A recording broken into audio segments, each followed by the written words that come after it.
Good morning, शुभ सकाळ. This is me Disha. Vlog with दिशामध्ये तुमचं स्वागत आहे. सो आज होता दिवाळी पाडवा आणि आज मम्मीने आणि पप्पांनी सुद्धा हा साजरा केला होता.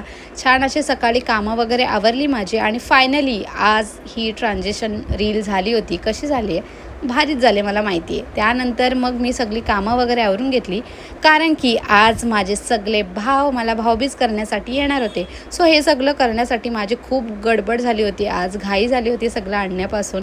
संध्याकाळ झाली आणि आमची पाहुणी यायची सुरुवात देखील झाली होती. सो छान असा त्यांचा पाहुणचार केला आणि आत्ता एवढी गरमी वाढली ना, खूपच गरम होतं काही काम करायला गेलं तरी.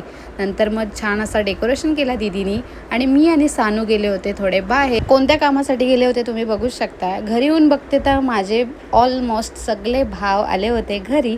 त्यानंतर परत एकदा मी गेले होते बाहेर. घरी आले आणि माझ्यासाठी होता एक सरप्राईज, कारण की काका गेला होता फिरायला. सो त्यांनी माझ्यासाठी छान असं गिफ्ट आणलं होतं. सो नंतर मग मी आणि दीदीनी आज पुन्हा एकदा लावली होती साडी आणि त्यानंतर मग औक्षण करायला बसले होते आणि इकडे यांची चालू होती मस्ती. त्यानंतर मग मी पण माझ्या सगळ्या भावांना छान असा औक्षण करून घेतला. मम्मीने सुद्धा काकाला आरती केली. नंतर मग फोटोशूट झाला, बराच फोटोशूट झाला आमचा. हा होता माझा आजचा आउटफिट. कसा वाटतोय? मग जेवून घेतलं आणि नंतर आमची गँग निघाली होती घरी जायला. सो त्यांना मी टाटा बाय बाय केलं. That's it. व्हिडिओ नेक्स्ट ब्लॉगमध्ये. Till then bye.